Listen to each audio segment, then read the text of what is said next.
Assalamualaikum warahmatullahi wabarakatuh. Nama saya Nurul Syahira binti Ilyas. Nombor matrik saya 26 DAT 21F1034 dan kawan saya Nur Syafiqah binti Longafa. Nombor matrik 26 DAT 21F1037 dan kawan saya yang seterusnya Nur Azmira binti Muharram dan nombor matrik 26 DAT 21F1040.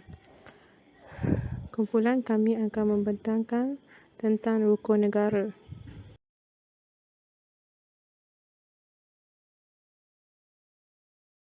Isi kandungan untuk tajuk prinsip rukun negara ialah yang pertama, apakah itu rukun negara? Yang kedua, pengenalan rukun negara. Yang ketiga, rukun negara. Yang keempat, objektif pembentukan rukun negara. Yang kelima, maksud bagi setiap rukun negara. Yang keenam, usaha-usaha untuk menerapkan nilai rukun negara di dalam masyarakat. Yang ketujuh, kesan-kesan apabila rukun negara diabaikan. Yang ke-8, kesimpulan. Yang ke-9, sumber rujukan.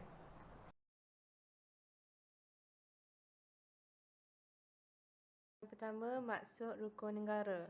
Rukun negara adalah salah satu wadah dalam mengekalkan perpaduan negara Malaysia yang terdiri daripada pelbagai bangsa, agama dan kaum. Yang kedua, rukun negara telah diisytiharkan 31 Ogos 1970 oleh Yang di-Pertuan Agong keempat, iaitu Almarhum Tuanku Ismail Nasiruddin Shah Ibni Almarhum Sultan Zainal Abidin. Yang ketiga, adanya inisiatif pertumbuhan rukun negara dalam mengekalkan rakyat boleh hidup dalam keadaan aman, harmoni dan saksama.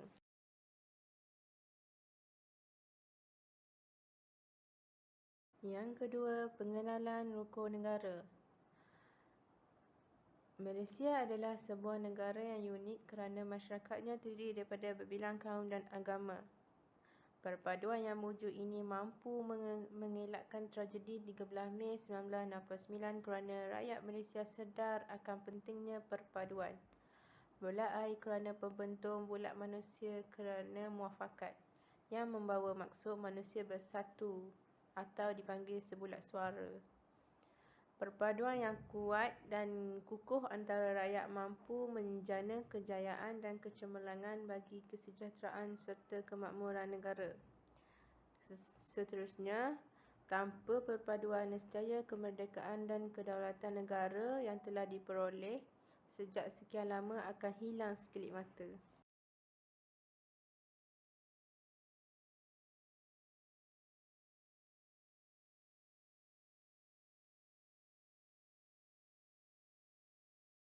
Seterusnya, rukun negara terdiri daripada 5 prinsip, iaitu kepercayaan kepada Tuhan, kesetiaan kepada raja dan negara, keluhuran perlembagaan, kedaulatan undang-undang dan kesopanan dan kesusilaan.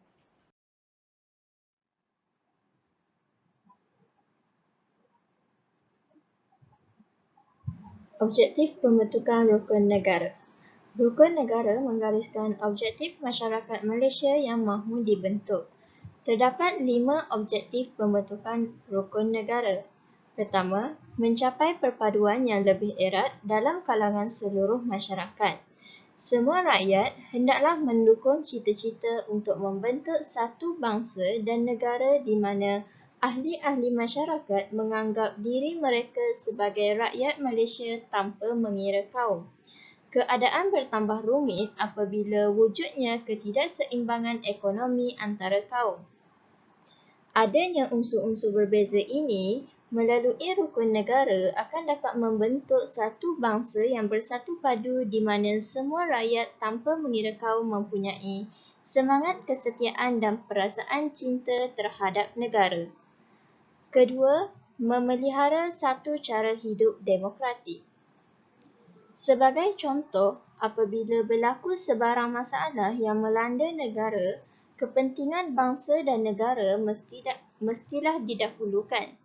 Kepentingan negara hendaklah diutamakan lebih daripada kepentingan sesuatu kaum. Jika diabaikan, ianya tidak mustahil sekiranya kestabilan dan keselamatan negara akan terancam. Ketiga, mencipta satu masyarakat yang adil di mana kemakmuran negara dapat dinikmati bersama secara adil dan saksama. Masyarakat yang adil akan wujud di negara ini jika kekayaan negara dibahagikan secara adil dan saksama. Bagi mencapai tujuan ini, pihak-pihak yang lemah akan dibantu supaya mereka mempunyai peluang yang sama untuk bersaing dengan pihak-pihak yang lain yang lebih maju. Keempat, mempunyai satu sikap yang liberal terhadap tradisi kebudayaan yang kaya dan berbagai-bagai corak. Walaupun mempunyai perbezaan melalui agama, bangsa dan adat resam, namun semua anggota masyarakat hendaklah bercita-cita untuk mewujudkan satu masyarakat di mana keadaan berlainan kebudayaan itu boleh menguntungkan dan menjadi sumber kekuatan kepada bangsa dan negara Malaysia. Terakhir, membina sebuah masyarakat progresif yang akan menggunakan sains dan teknologi. Dunia kini sedang menyaksikan perubahan-perubahan yang begitu cepat dalam bidang ilmu pengetahuan, sains dan teknologi. Masyarakat progresif yang hendak diwujudkan merupakan satu masyarakat yang bergerak maju sejajar dengan kemajuan sains dan teknologi yang akhirnya akan menjadikan Malaysia sebuah negara maju.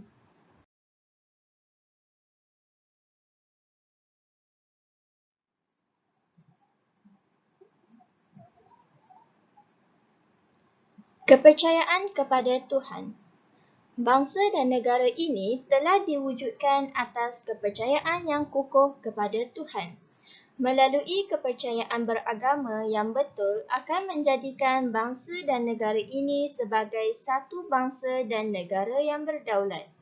Perlembagaan Persekutuan memperuntukkan bahawa Islam ialah agama persekutuan, tetapi agama dan kepercayaan lain boleh diamalkan dengan aman dan tenteram, di mana bahagian-bahagian di dalam persekutuan. Jawatan kuasa penggubal rukun negara menyedari akan pentingnya agama dan kepercayaan kepada Tuhan dalam kehidupan manusia. Ketiadaan agama boleh meruntuhkan kepribadian seseorang dan juga sesuatu bangsa dan negara. Menyedari betapa pentingnya keteguhan pegangan anggota masyarakat terhadap ajaran agama masing-masing, prinsip ini telah dipilih sebagai prinsip pertama dalam rukun negara.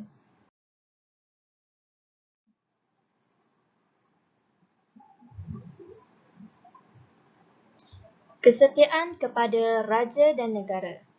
Malaysia mengamalkan sistem demokrasi berparlimen dan raja berperlembagaan dengan Seri Paduka Baginda yang di-Pertuan Agong sebagai ketua negara. Selaras dengan kedudukan yang di-Pertuan Agong sebagai raja mengikut perlembagaan, sistem beraja juga diamalkan di setiap negeri dan yang di-Pertuan Negeri bagi negeri-negeri yang tidak beraja. Seri Paduka Baginda, raja-raja dan yang di-Pertuan Negeri adalah merupakan lambang perpaduan rakyat.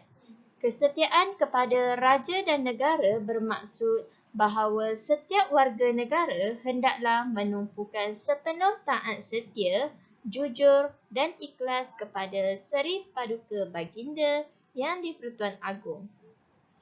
Di peringkat negeri pula, rakyat dikehendaki menumpukan taat setia kepada raja yang memerintah negeri tempat mereka bermastautin tanpa mengurangkan taat setia kepada yang di-Pertuan Agong.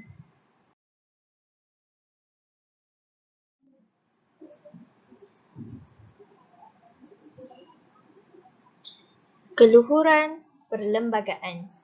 Keluhuran perlembagaan menekankan perlunya rakyat menerima, mematuhi dan mempertahankan keluhuran atau kemuliaan perlembagaan negara iaitu sebagai perundangan yang tertinggi. Fungsi keluhuran perlembagaan ialah untuk memberi perlindungan kepada setiap rakyat negara ini akan hak dan keistimewaan mereka sebagai warga negara. Setiap warga negara Malaysia dikehendaki menghormati, menghargai serta memahami maksud dan kandungan serta latar belakang sejarah pembentukan perlembagaan negara.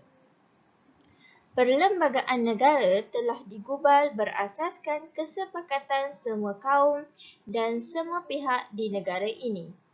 Ia merupakan satu kontrak sosial rakyat yang tidak boleh dipersoalkan dan diganggu-gugat oleh mana-mana individu atau mana-mana pihak. Perlembagaan Malaysia menentukan pola politik dan kedudukan sosio-ekonomi rakyat di negara ini. Ia adalah sumber rujukan bagi segala hal yang berkaitan dengan sistem pemerintahan, perundangan, kedudukan dan hak sosio-ekonomi rakyat.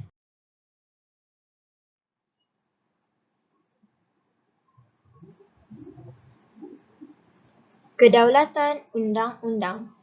Keadilan diasaskan atas kedaulatan undang-undang di mana setiap rakyat sama tarafnya di sisi undang-undang negara. Kebebasan asasi terjamin bagi semua warga negara Malaysia. Undang-undang negara berasaskan kepada perlembagaan. Oleh itu, kedaulatannya perlu diterima dan dipertahankan. Tanpa undang-undang, hidup bermasyarakat dan bernegara tidak aman dan stabil. Oleh itu, undang-undang negara dijamin pula oleh institusi kehakiman yang bebas dan berwibawa. Setiap negara memerlukan undang-undang untuk mengawal dan mewujudkan satu masyarakat yang aman, stabil dan makmur. Kewujudan undang-undang akan menjamin kehidupan anggota masyarakat dapat bergerak dengan licin dan teratur tanpa sebarang kekacauan di mana semua anggota masyarakat akan merasa selamat. Hak-hak semua rakyat boleh diamalkan dengan bebas asalkan tidak melanggar undang-undang serta perkara-perkara sebagaimana yang dijamin oleh Perlembagaan Negara.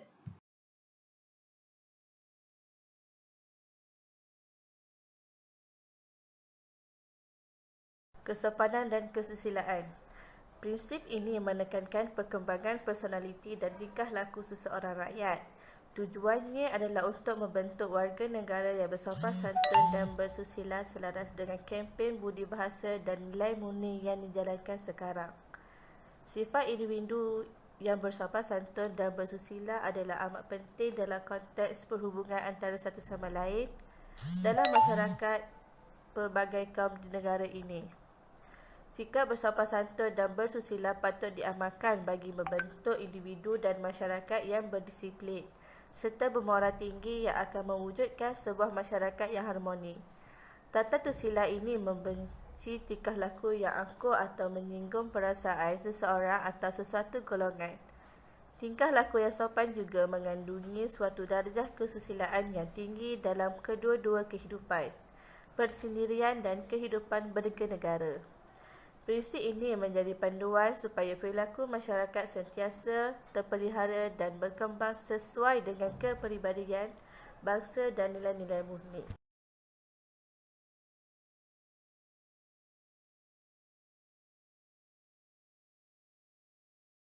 Usaha-usaha untuk menerapkan nilai rukun negara di dalam masyarakat. Yang pertama, kita perlu mengadakan kempen kesedaran. Kempen kesedaran ini untuk menanamkan dan menghayati prinsip rukun negara dalam diri individu. Yang kedua, melalui pendidikan. Contohnya, melalui penerapan prinsip rukun negara dalam mata pelajaran pendidikan sivik dan kewarganegaraan dan pendidikan moral di sekolah. Yang ketiga, peranan media massa. Contohnya, media massa elektronik seperti televisyen, internet dan surat khabar boleh menyiarkan iklan untuk program yang memberi kesedaran kepada penonton untuk menghayati prinsip rukun negara. Media massa bercetak seperti akhbar atau majalah boleh menerbitkan artikel tentang kepentingan menghayati prinsip rukun negara. Yang keempat, peranan ibu bapa. Ibu bapa bertanggungjawab mendidik anak-anak mereka supaya memahami dan menghayati prinsip rukun negara. Hal ini bagi memastikan anak-anak faham dan patuh serta menghayati rukun negara sejak dari kecil hingga dewasa. Yang terakhir, peranan kerajaan. Kerajaan boleh mengambil inisiatif seperti menganjurkan program yang bertemakan rukun negara bagi memastikan rakyat sentiasa menghayati prinsip rukun negara.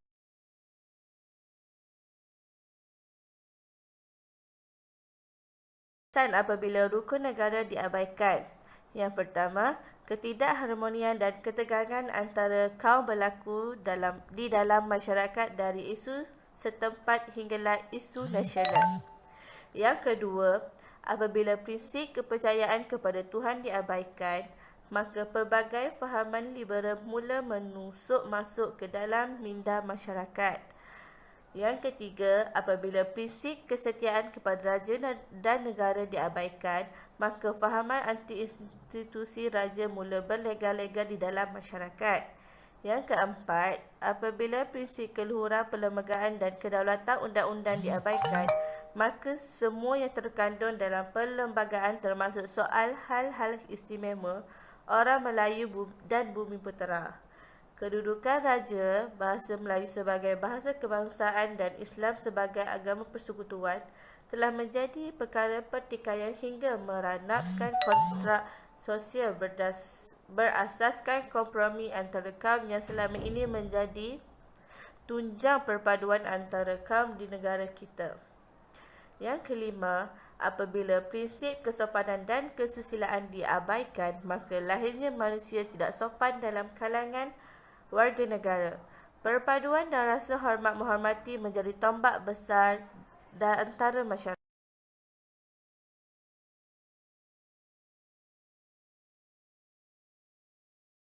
Kesimpulannya, rukun negara harus dilihat sebagai internal cohesion atau kuasa dalaman yang dapat mengikatkan perpaduan dan semangat patriotisme di kalangan rakyat. Objektif dan prinsip yang terkandung dalam rukun negara itu masih relevan untuk membentuk jati diri dan kepribadian rakyat. Apa yang perlu ditegaskan ialah penghayatan terhadap rukun negara mestilah disemarakkan kembali sebagaimana yang disarankan oleh kerajaan. Justeru itu, mengamalkan rukun negara akan melahirkan masyarakat yang bersatu padu tanpa mengira kaum serta bersikap saling menghormati antara satu sama lain.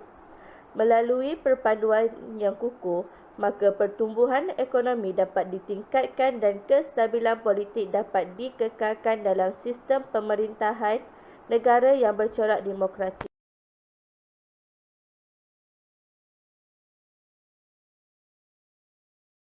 Itu sahaja daripada kami. Sekian, terima kasih.